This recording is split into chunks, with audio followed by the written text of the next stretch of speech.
Yo, yo, yo. Hey, guys, welcome back to another awesome edition of the Best Practices Show podcast. My name is Kirk Behrendt, and I have one goal.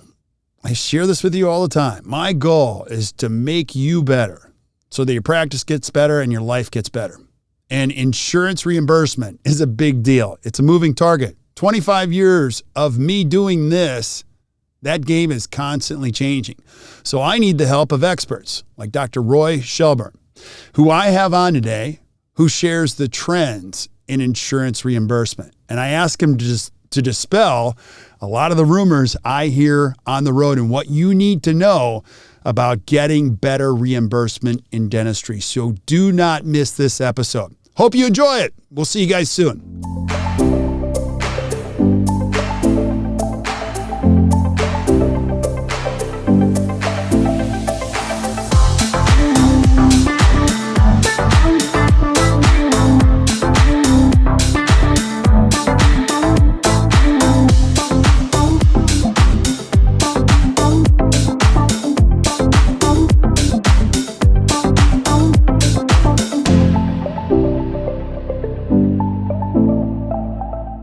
Hey guys, welcome back to another episode of the Best Practices Show podcast, an amazing episode of the Best Practices Show podcast. My name is Kirk Behrendt. My job here is one thing: to bring you great thinkers with great information, make your practice and your life better. And today we are going to do exactly that with a good friend of mine, Dr. Roy Shelburne. And Roy's story is amazing. Now, he's not only been a great colleague on the road, I get to meet all these cool speakers and influencers, but he's a super, super sharp guy. And he's on the front end of a lot of the most difficult game that we have in dentistry, which is trying to figure out the insurance game. I've been doing this for 25 years.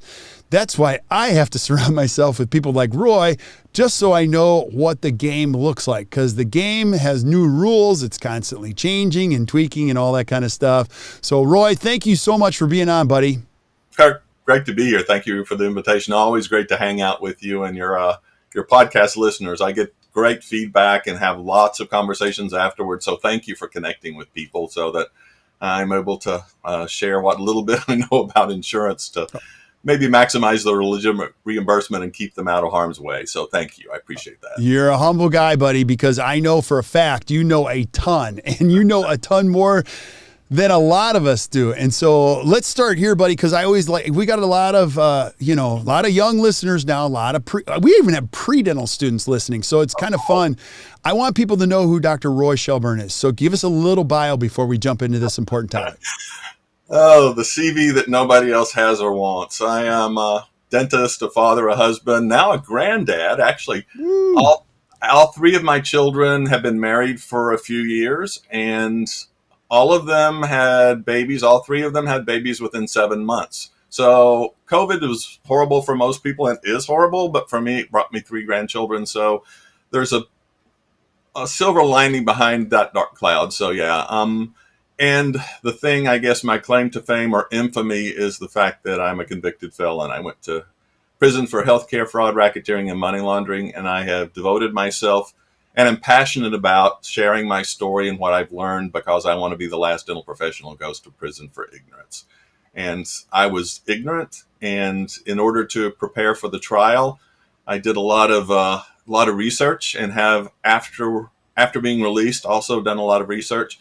And just to encapsulate, it was a Medicaid issue, and I was investigated over the course of 6 years. And over those 6 years, I was paid $3.5 million for the services that I provided. And during the trial, in sentencing, the government established of the $3.5 million that I got that I wasn't entitled to, it was $17,899.57. That's less than 1.1%. So learned a lot in the process. I am not proud of the fact, but I feel like I would love to have had the opportunity to be able to listen to some of the issues rather than being ignorant. So I share my story, not because I'm proud of it, because I want to make sure that I protect and defend other practices out there. So that's my goal in life. Thank you for allowing me a voice to be able to share that. It's a learning process. And as you mentioned, what you know about dental insurance today, the rules are going to change tomorrow. The codes are going to change tomorrow, so that we have to continually keep our focus on understanding and doing it correctly. I didn't submit any of the claims myself. Somebody did it for me, but ultimately as the dentist, I'm responsible for. And even though we were able to go over the same 6-year period and identify work that I actually did, could have billed for and should have billed for, in about the amount $30,000, where they indicated I got $17,000 that I wasn't intended to get. But there's no such thing as a innocent mistake. So learning in the process, sharing that information, and spending a lot of time figuring out about insurance, and kind of like everybody else, beating my head against the wall, trying to figure out why. And sometimes there's no rhyme or reason. So there is good, bad, and ugly with reimbursement.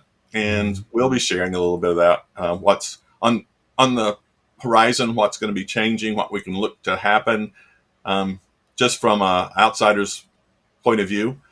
I not only attend the dental meetings, the coding committee meeting, but also the meetings that insurance companies have as well, to kind of get behind the curtain, to look at where those trends are going as well, because there's a storm that's brewing behind the scenes. I think we need to be aware of moving forward. Yeah, and I want to talk about that storm. And Roy, I just say this about you. You're one of my heroes, man.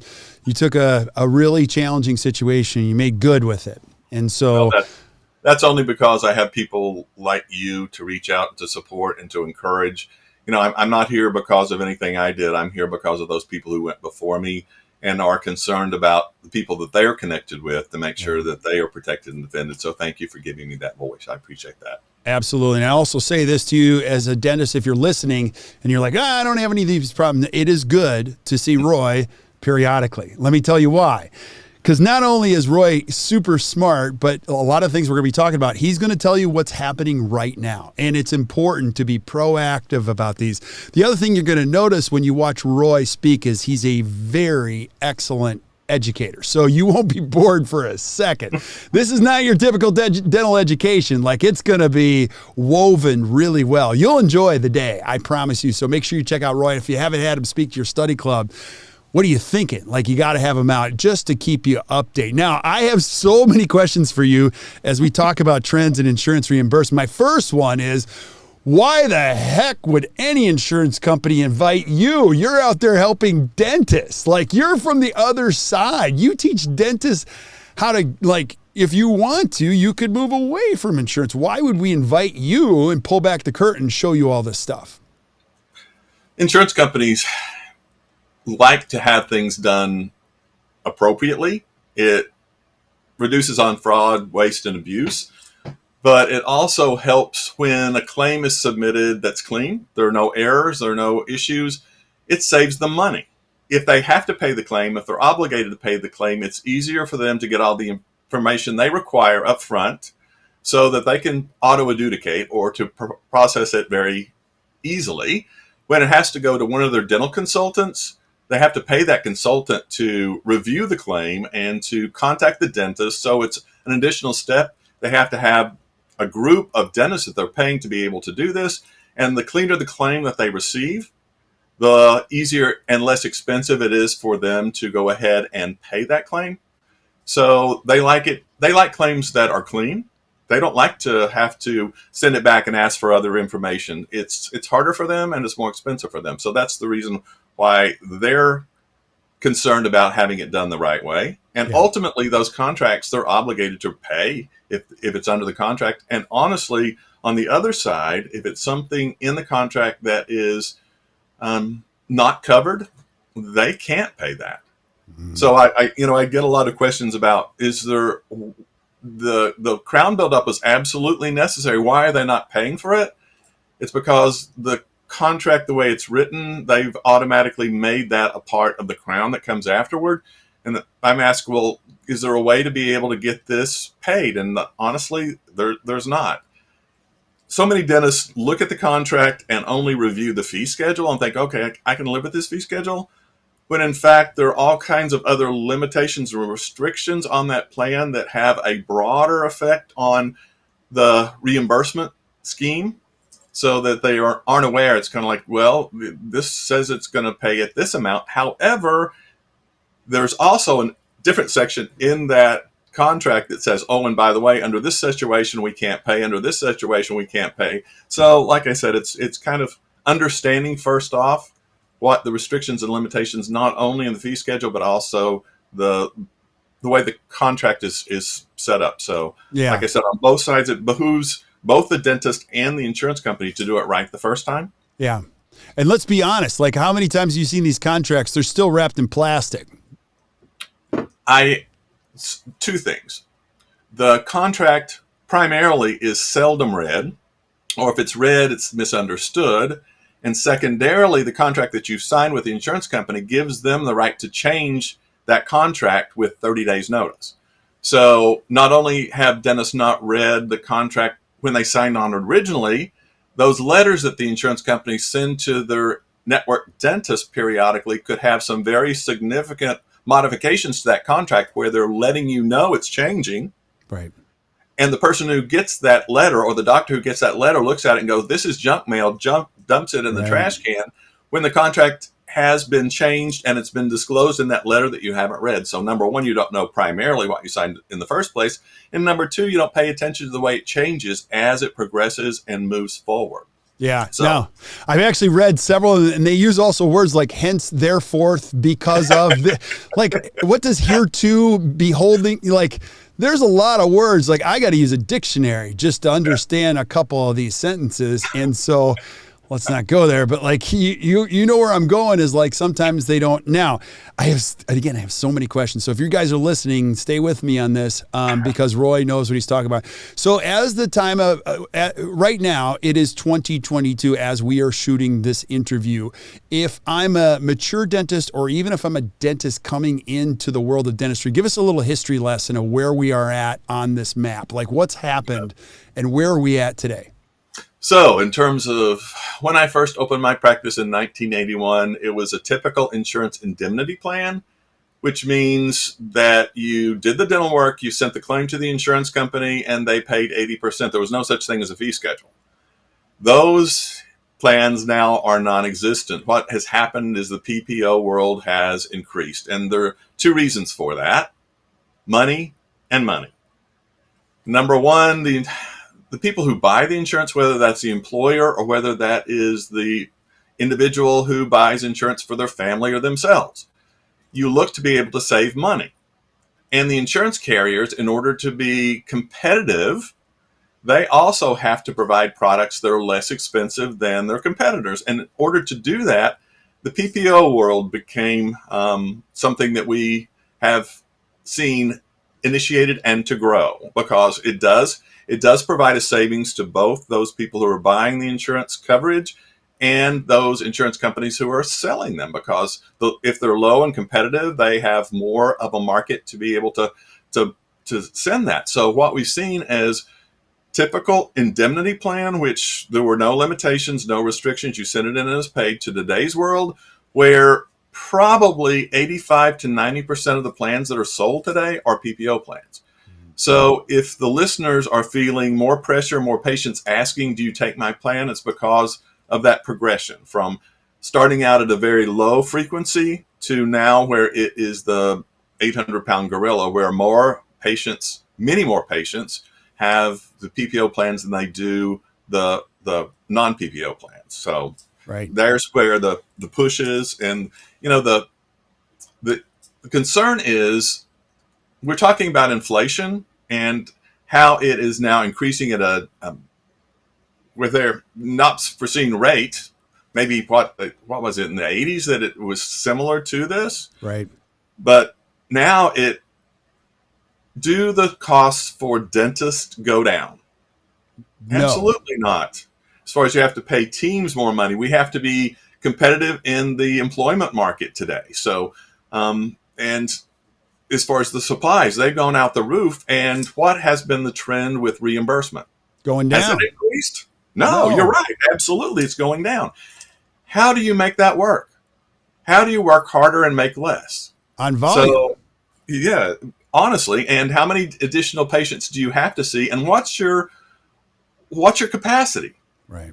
And I see dentists scratching their head and go, I'm working harder now than I ever before, and ask them a question, do you have room to add another 10% of number of patients in your practice to be able to make the same amount of money, because they've reduced the reimbursement 10%. So you're going to have to do 10% more. Do you have the bandwidth to be able to do that? And they're going, no, I can't. Right. So are you going to have to spend some time figuring out where you are, your budget, your overhead, and the write-offs that you're going to have to take, and do some very distinct focus on your numbers to determine whether or not you need to be able to be in network, or whether or not it just impossible to be able to make that work. Yeah, now I have so many thoughts on this too, Roy. Like, if you're a young dentist listening, do not try to figure this out yourself. You're climbing a mountain that is very tall and very complex. And a lot of people that climb mountains that are tall and complex use what are called Sherpas. Now, that's a controversial word. I get it, but you need an expert, somebody who can help you navigate, whether it be through a forest, up a hill. Like, this is a constant thing. Now, I don't want to freak anybody out that's listening to this, but 25 I do.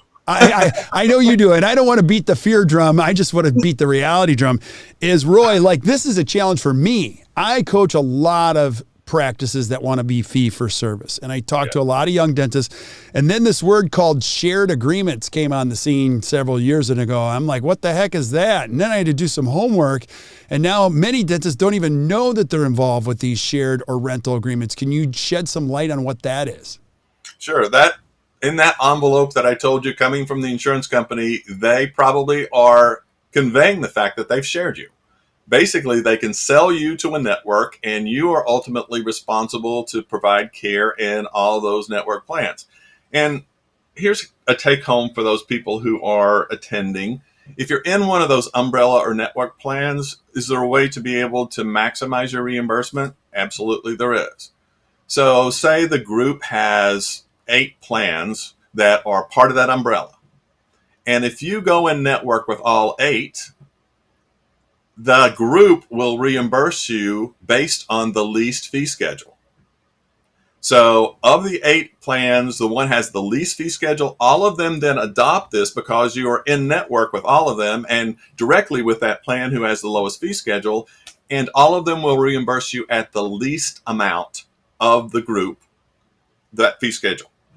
However, if you do a little bit of research and look at the fee schedules for all 8, come out of network with all of them except the one that is highest, what you're going to accomplish is you'll be paid at the highest fee schedule, and you'll still be considered in network with the other, because that's the way the network works.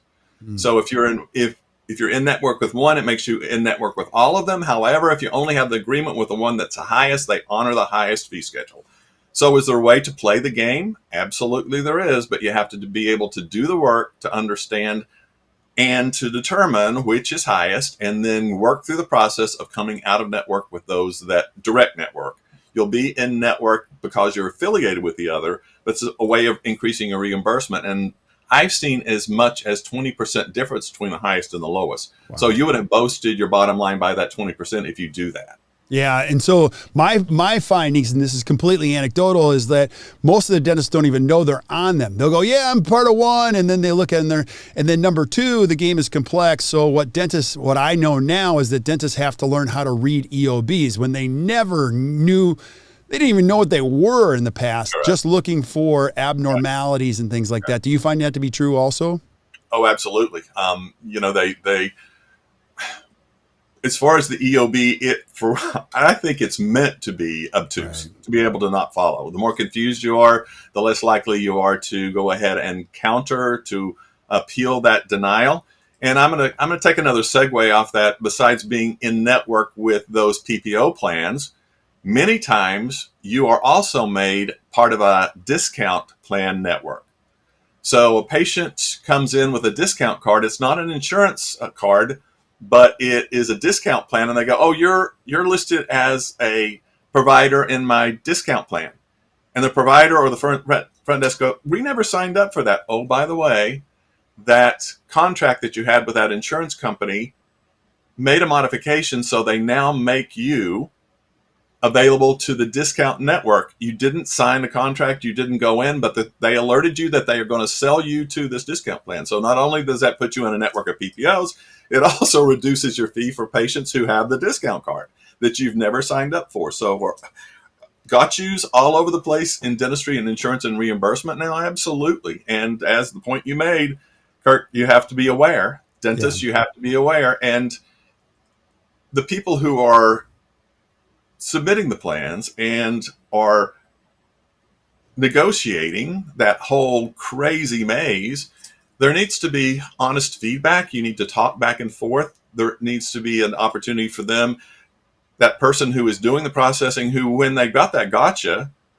that's a conversation between owner doctor and that business person to figure out, okay, how are we going to handle this? Yeah. Sometimes you can opt out, sometimes you can't. Sometimes when you get that letter, you can call and opt out, but you can't do that if you haven't read the letter and understand what they're now making you responsible for. So, it's ignorance is no excuse. And honestly, the bottom line, you're going to leave a whole lot of money on the table if you don't pay attention to. 100%. The other thing that'll happen is as you start to pay attention, you're going to get angry. And so you will. And this is what happens. Now, I'll tell you, if you're a listener, don't go there. Like it's a game that you have to figure out, like, how much do I want to participate? Because before long, you look up and you're like, I'm participating in, and your team isn't really well educated because you don't educate them and you play the game. Now, the other thing that exists too, and Roy, tell me if you see this, is that the temptation to play the game back in an unlawful way is there. And now I don't see it a ton, but I hear stories like a good dentist done bad in New Jersey, like just got angry and decided to fight the insurance company themselves because and that's when you get in trouble. And I even have young dentists that I'm coaching right now. They get that letter saying, we're coming to audit you. And they're like, listen, we're doing everything right. And they're terrified. They live in fear of this letter. So help us sort that. Okay. So audits typically are generated as a result of the practice or doctor not being what's normal. Right.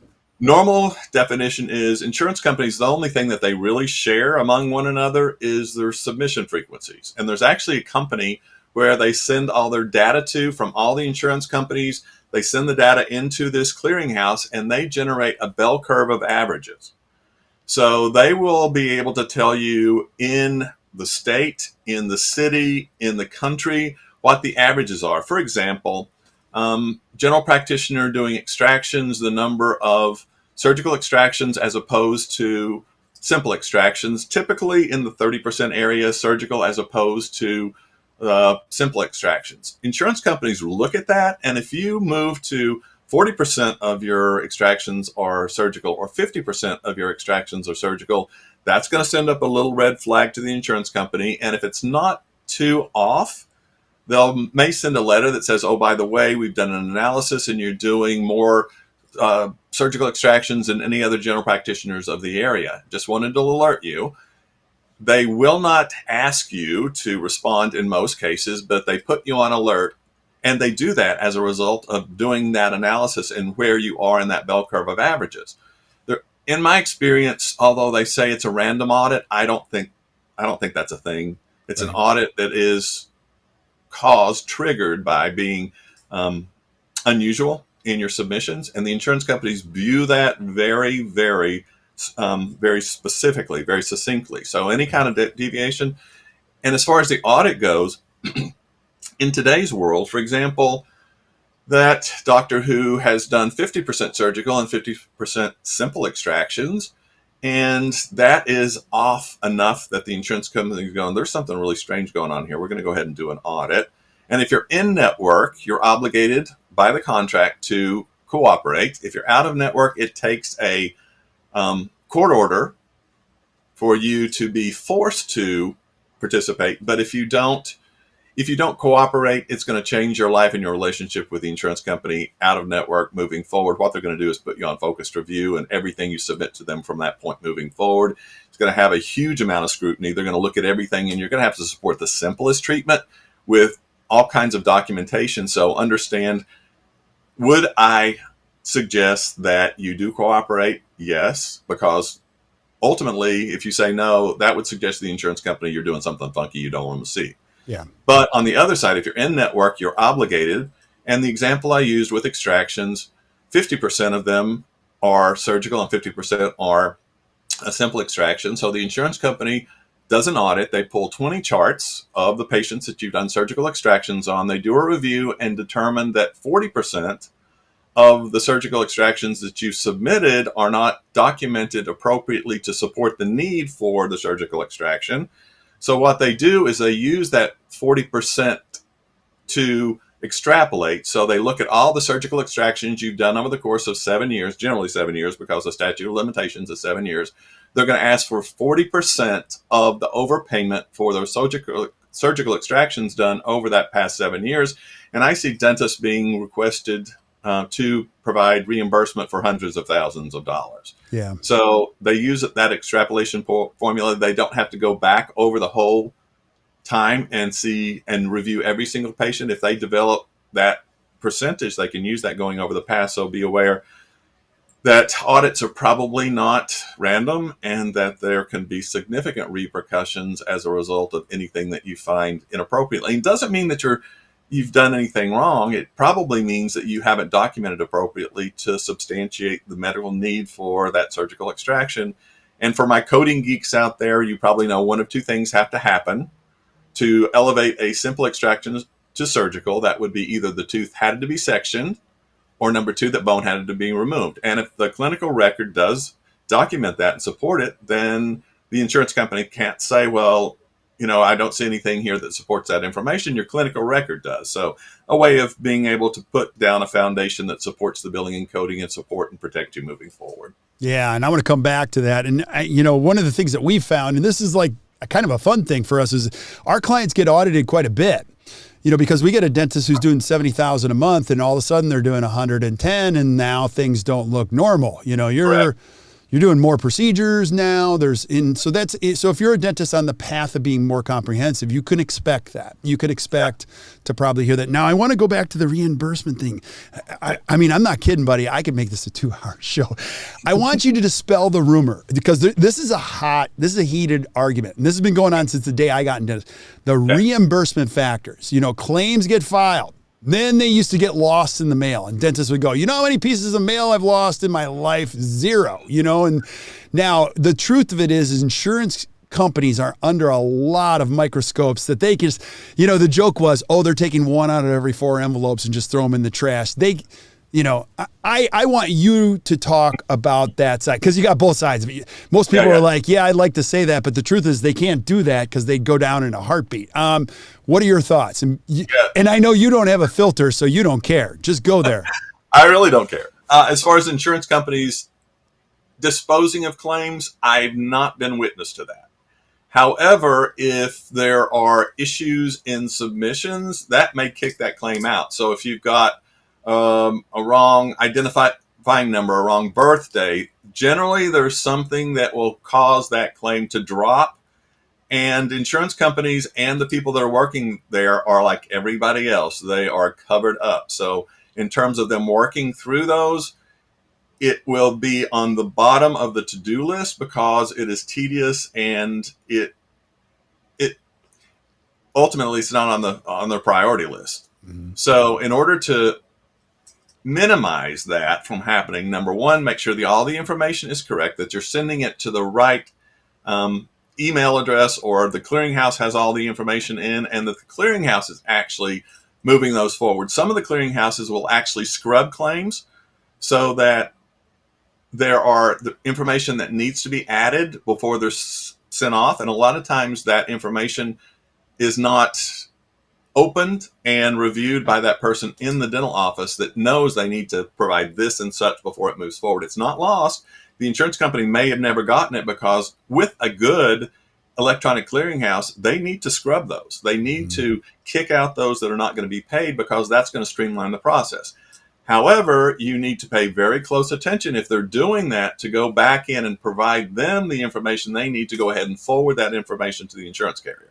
Because any small thing will kick it out, and you need, there again, just like the letters and the emails from the insurance companies, you need to pay attention to those too. It may not be the insurance company, it may be something that the clearinghouse needs, or it may be something that the clearinghouse did go ahead and move forward, but it didn't have correct information, so that drops that out, and it takes a much longer time for it to be processed. And if you get that thing that says they haven't received it, if there are electronic attachments, the electronic attachment will be able to be reviewed to find out if it was received and when and if it was open. So that if they say that they didn't receive it, if you do a little bit of pre-preparation for that call to the insurance carrier and they say we didn't receive that, you can go, no, you received it. Yeah. Here is the EFT number attached to, and this is when it was open. So would you like to go ahead and tell me again that you didn't receive that? You would be surprised at the number of times they go, let me check again. And, we did find it. So like I said, be armed and dangerous when you're communicating with the insurance company. Be prepared. Don't be angry. Mm-hmm. It's not going to help anything. Just be very matter of fact and be that office. And to be honest with you, the insurance companies do keep a track log. So if you're that practice who will be the bulldog, if they have a claim that's kind of on the fence, it's kind of like, this could go in either way. Rather than denying it, they're going to go, that's that office. We're going to go ahead and process this because we're going to have to work through all this to make sure that it does get paid. So, you think the insurance company is this big, unknowledgeable group, but no, honestly, you have a ranking with the insurance company so they know who you are, and the likelihood of you following up and making sure that it's paid when, especially if there's a little bit of a could be this or could be that, they're going to give you benefit of the doubt because they don't want to deal with it. For sure. They have customers and they know how much volume their customers do and blah, blah, blah, blah, blah. Now, on that note, too, I love this because I can just ask you to dispel these rumors. Let's say I'm a 32-year-old GP, Roy, just getting started.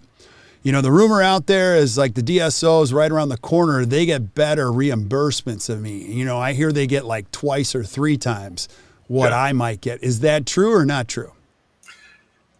Maybe. And one of the things that your general 42-year-old who is in practice does not know, with several of the insurance carriers, you can negotiate the fees. Now, that DSO has a huge number of doctors, and it may be more beneficial, especially if they have a low volume of dentists in a particular area that are signed up for a plan. It may be important for them to do a little bit of negotiating with that fee to make sure that they do bring that group in and they have a larger group that their patients can be treated by. But nothing says that you can't do the same negotiation. There are people out there that are great at negotiating in doctors' behalves. Now, Delta's not going to do any modifications at all. Delta's. A lot of the Blues don't like to negotiate unless there is a very small number of in-network doctors in a particular area, or if they're trying to move into a new area, then there's a greater chance that you can negotiate. But there again, don't think, my grandmother, I love her to death. She passed away several years ago. Farm lady, she raised eggs, chickens, and sold eggs to the grocery store back in the day. And she negotiated everything. So use that to leverage, and she could buy beef, hamburger, and they would give her a discount because she negotiated that. Yeah. We have lost sight of being able to do that. We live in a world where things can be negotiated, and the fee schedule that's presented is the worst case scenario. It's like trading cars. They're going to come at you with an offer the least beneficial to you, and that's the starting point. So there again, will insurance companies negotiate? Many of them will. So if you haven't had an increase lately, might be a good time to be able to visit that again. And honestly, the insurance companies are aware of the fact that there's inflation and it's harder. And I've seen more dentists come out of network in the past year and a half than I've seen in the entire prior 15, 20 years. And that's because you only change when the pain of staying the same becomes greater than the pain of changing. And they have brought the pain because their fee schedule has not changed. Yeah. So they're seeing a lot of people migrate out, and they're kind of shuffling around trying to figure out, okay, how are we going to handle this? And certainly reducing the fees even more is not going to help anybody. Right. So, and I completely agree with you. In the last 2 years, I've seen more people drop all of their insurances because they're just done. I'm just done. And they've been doing the math. Now, I'll also speak to this side of things. We got a lot of young dentists with very, very busy practices. And yeah, they complain about their reimbursement, but their regular fee schedule is in the 40th percentile in the zip code. I'm like, dude, your fees are so low to begin with. Like, stop, you've got to look at this all as an entrepreneur from top to bottom. Like, you got to look at everything. And I do agree, you can't put your future. If you have 2 decades in front of you, you can't put your future in the hands of an insurance company in the hopes of ramping it up and doing well, right? Yeah. The scariest thing is I see insurance companies dictating treatment by what they reimburse, and that is scary. And okay, wait, go back. You go back to that. Explain that. So, for example, when I do audits for practices, trying to help them get better at what they do, I'll see a notation in the clinical record that says x-rays are not due. And my hope is when I ask that person who made that entry, what does this mean, that they're going to say, doctor reviewed the patient's history, risk factors, and determined at this point the patient would not benefit from radiographs at this time. When I ask the question, what does it mean x-rays are not due? Kirk, what do you think the answer is? Insurance won't cover it. Yeah, exactly. So what is dictating the treatment for that patient? What will pay? What the plan will pay? The insurance reimbursement. So whether you want to admit it or not, you're allowing the insurance company to dictate to you how to treat your patients. Whoa. How wrong is that? That, like I said, if you're tempted in your practice to determine what is necessary and what to recommend to that patient being based on what the reimbursement is, you are so wrong. Right. And then honestly, I'm going to go a little bit further. You don't Please. need to be in this business. No, you don't. You don't. And I'll even go a little bit further from the psychological piece. The deep subjective pain that you feel as a dentist, that's when you start hating what you're doing. It's like, exactly. This is not why I went into this business. This person truly could benefit from this, and now I'm not calling the shots, nor are they. And that's no fun at all. And to your point, this same pain is what might encourage a dentist to do something that's a little bit dark in terms of their billing and coding, or what they're doing as far as the billing to the insurance company. So like I said, it's if you're under that pressure where you are either modifying your treatment based on what the insurance is going to pay for, or changing your documentation and your billing such that it doesn't meet standard of care in terms of legal submitting those claims, you need to reassess and reevaluate, because I can tell you none of it's worth it. Yeah. Do what's right. There's no good reason for doing a wrong thing. Right. Now, this podcast is always about helping you. So if you're listening and you're in a miserable place right now and we're 36 minutes into this, we're going to help you out of this. So, Roy, let's say I'm a young dentist and watch it. Like, let's talk about the 3 things people could do better to improve, or 3 errors people make, or 3 missed opportunities when it comes to reimbursement. Now, I'm going to volunteer one, and you tell me if it's not even on your top 3. I think that you mentioned it earlier. It's the documentation. I mean, if they just learned, number 1, read the contract. Number 2, learned how to properly document by going to your stuff, that would fix a lot of things, right? Absolutely would. Yeah. Documentation is going to help to maximize reimbursement, because it gives that billing person the ammunition they need to submit a claim that is bulletproof. Another thing that you need to understand is there are, as far as optional services and limitations in terms of what the insurance can limit you to, insurance company cannot dictate to you the treatment that you provide the patient. Absolutely, it's inappropriate. They can't do that legally. But I get a lot of conversations from dentists who have a plan that is paying the least expensive alternative benefit. That's the leak clause. For example, if you're missing tooth number 19 and the patient wants an implant, abutment and crown, and the insurance companies, we're only going to pay for the partial, it's considered an optional service to upgrade those. So there are opportunities to be able to do that and have the patient want and receive the treatment that the best treatment they can receive, and work with the insurance company to get at least part of the benefit for them. So there are all kinds of ways to be able to do it appropriately, stay within the bounds that you're restricted to, and understand that there insurance companies cannot dictate to you the treatment that you're providing to the patient. And that's a whole nother hour and a half lecture as far as that goes, how you go through the steps to be able to do that. But there again, for that new dentist who's graduating, understand that negotiating this minefield that we have in dental billing and coding, there are ins and outs. And unless you are willing to do the work to learn and to implement systems that meet the requirements, because there's steps that you need to go through anytime you're doing anything like this, like an optional service thing.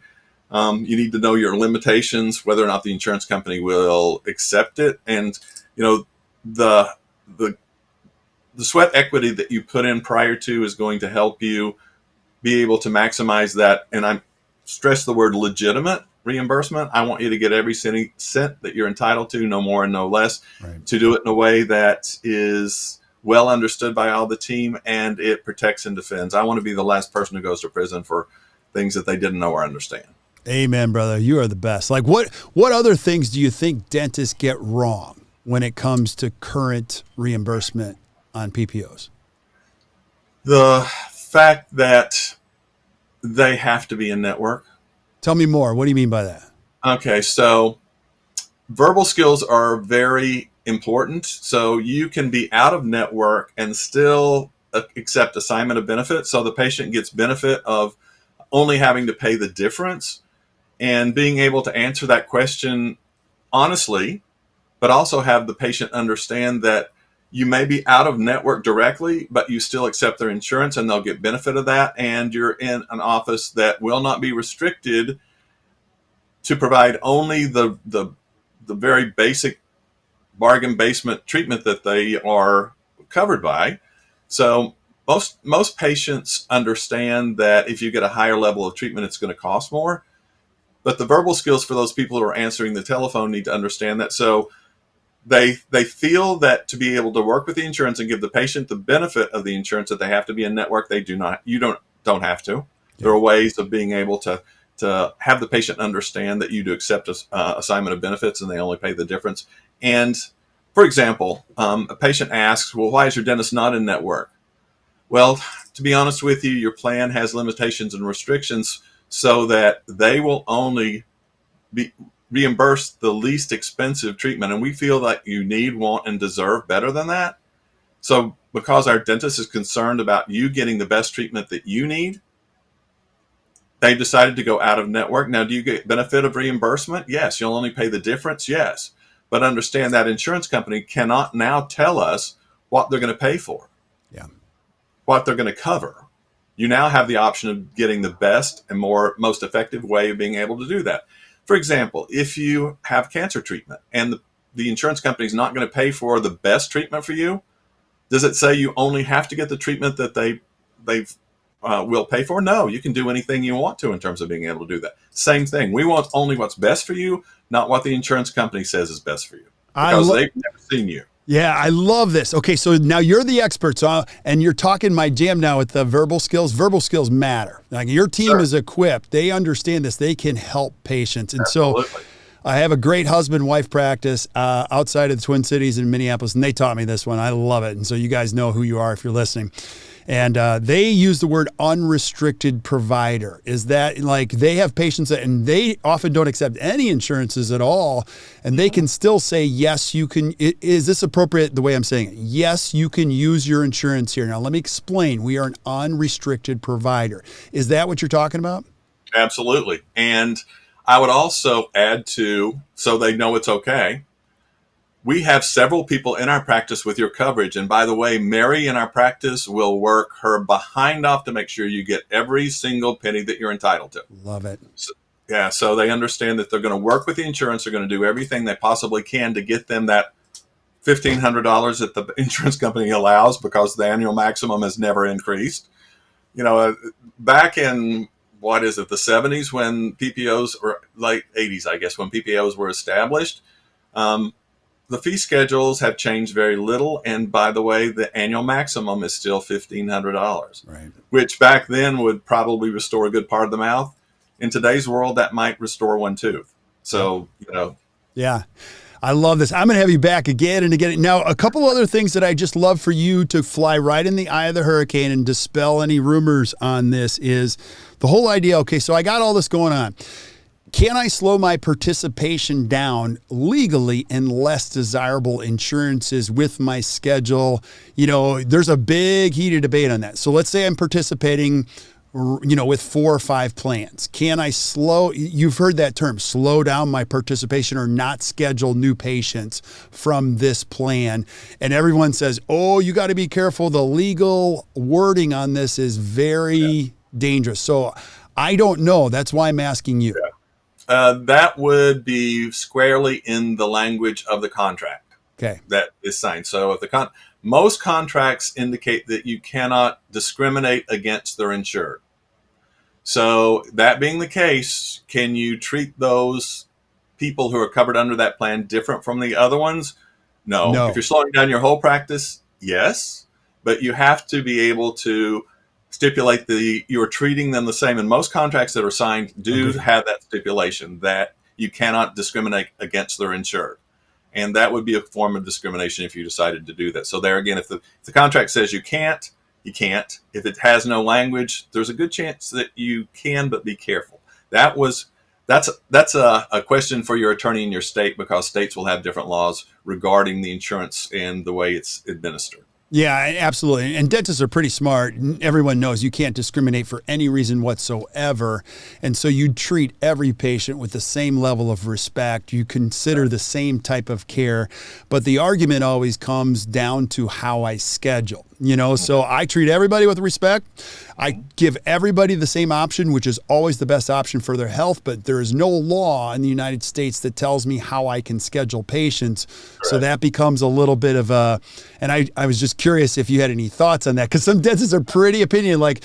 And we've also seen this in some fashion. Some of you that are listening are completely fee-for-service doctors, and you also do Medicare, Medicaid, but you do it on days in which you give back to the profession. It's not necessarily part of your. Would you consider that? I mean, what would you say about that, Roy? No, as far as if you have a stipulation for this day or this day, so you're fine. You know, as far as you treating everybody equally, you can have a schedule that says on this day we're only going to see Medicare. So yeah, you can do that. Right. All the other insured patients are on a different day, so that's fine. Okay, so I was just curious about that, but and again, like I have so many more questions, and I know I got to be respectful of your time. And so, any last thoughts you have on insurance reimbursement and what we need to know today? My one recommendation, because what's on the horizon, I recommend that if you haven't started doing medical submissions, that you start to look at doing that. Couple of reasons for that. The reimbursement for services that could be covered under medical, the reimbursement is much better. And number two, I think that's where our industry is going. Right. Insurance companies don't like to have 2 different tracks. They don't like to have a whole division for dental, a whole division for medical, because it's more expensive. They want to consolidate that. And you've seen that happening in that a lot of carriers are going, no, before we submit or before we process this dental claim, we want you to send it to medical first. That's kind of nudging people in that area.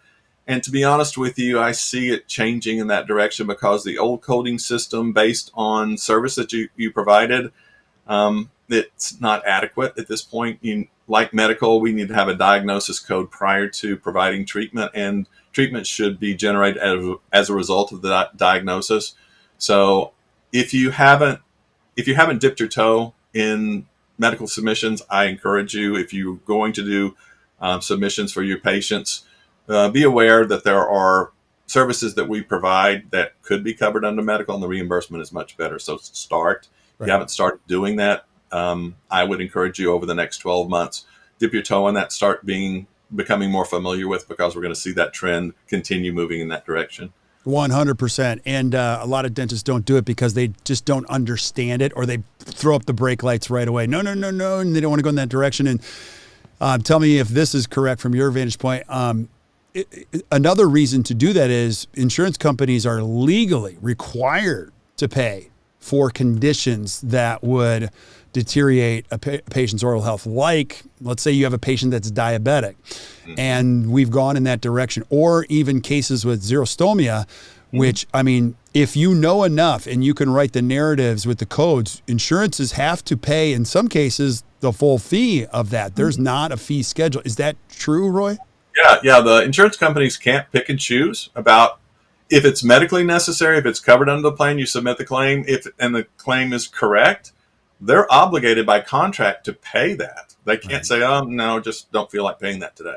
No, if you meet the criteria and the patient meets the criterion and there is a legitimate medical cause for the dental issue that you're treating, yeah, it's pretty consistent as far as the coverage goes. Yeah. Awesome, buddy. I am so grateful to call you my friend, because I don't know what I would do without you. I think I would just like have a whole bunch of weird stuff going on in my brain, and I'd be listening to. Now I get a chance to go on this. I mean, I'm like you. I'm on the road, and we do education. I do something completely different than you do, and then you go to the bar with the dentist, and man, the conversation can get weird. I'm like, where did you hear that? You know? And so, and then they start citing sources like YouTube, and I'm like, oh no, this is going to get weird. And so I'm just going to say this: if you're a dentist, you need the help of somebody like Roy. You have to see Roy speak. You have to send your team to see Roy speak. Now, Roy, how the heck do I find you? How do I follow you? What do you do? Where can I find more of you?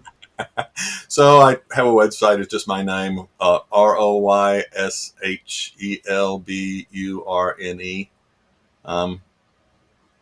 .com. So just now, come on, you do way more than that, buddy. Come on, you're such a humble guy. Let's say I got a hot mess going on in my office. Can I just call you and you can? What can you help me with? Can you come to my office? Can you help me sort this thing? What can you do? Yeah. As far as documentation, billing, and coding, I can either do that remotely or on site, do audits and do a forensic analysis of both the documentation, the billing, and coding. And I can tell you there's not a single practice that I have been in that has not been leaving money on the table. So, a lot of people go, are you going to scare me? And you told me I don't want to scare you. I'd love to terrify people, but I like to give them the tools that they need to be able to implement so they don't have to be scared. You only have to be scared if you bury your head in the sand. So help with the audits, the consulting to help to increase reimbursement and to help to protect and defend practices. So do a lot of those. I would much rather be able to do this more consistently before you get dinged, before you have the insurance company knocking at your door. I do after the fact to help through the process as far as auditing and kind of helping them through that process. But my joy is to do it before it happens. It's better to prevent than it is to kind of pull people out of the mire once they're in it. So I do both. But, my goal is to be the last dental professional who goes to prison for things they didn't know. And I want to help maximize the legitimate reimbursement that you're entitled to. Every single penny, no more, no less. Yeah. And Roy, you're such a humble guy. And I'm just going to, as you can see, like Roy's a humble guy. But I'm going to tell you this. He's going to look at your dentrix, and he's going to know more than all of you guys combined if he just gets a peek at it. And he'll give you so much insight to just keep you on the rails for more than anything, just to do it the right way.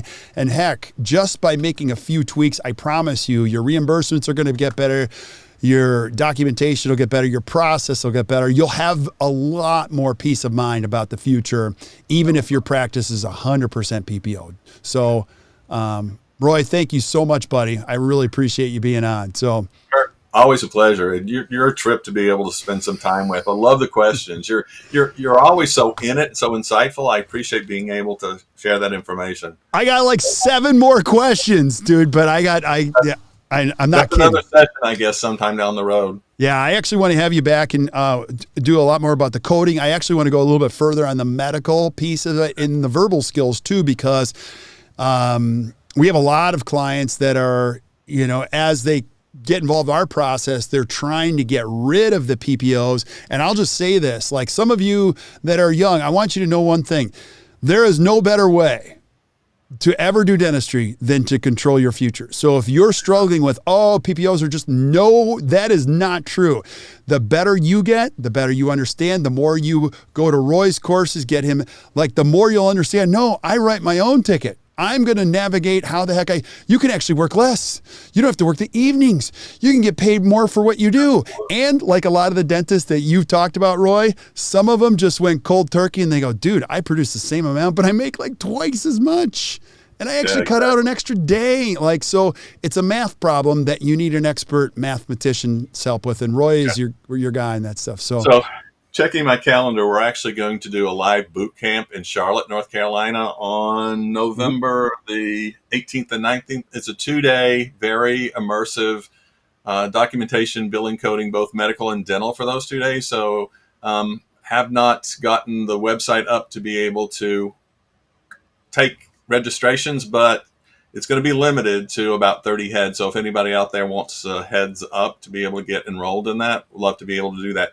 We're going to equip you to be able to do amazing things in your insurance reimbursement world. So if like I said, November 18th, 19th in Charlotte, if they want to do that, love to have them. Hey, buddy, I want to go. Like, I'm not kidding. I want to learn a lot. So please, if you would, just give me that link. Now, if you're listening on Spotify, Stitcher, iTunes, you guys, I'm going to put everything, our show notes, people, they'll put everything that Roy has mentioned. It's in the show notes. So just flip up to the notes. You're going to see the link to Roy's course. I'm going to highly encourage you to take it, and it'll all be there. So thank you so much, Roy. Awesome. Well, stick around while I say goodbye to everybody else, but thank you guys for listening to the Best Practices Show. Hey, if you enjoyed today, just do us a favor, hit the share button. Share this with your friends. Tell your friends about the show. You know why? Because I get to help other people like you and protect this great profession.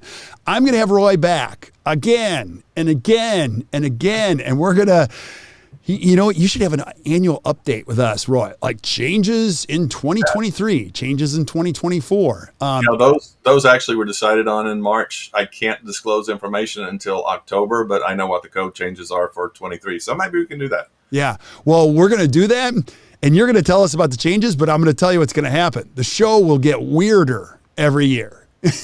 What do you? I count on it. I'll have to like take a breath in between. I'm like, no way. Come on. Seriously? So it'll be fun. So thank you guys for listening to the Best Practices Show. Until we see you next time, keep watching, and we'll see you soon. Have a great day, everybody.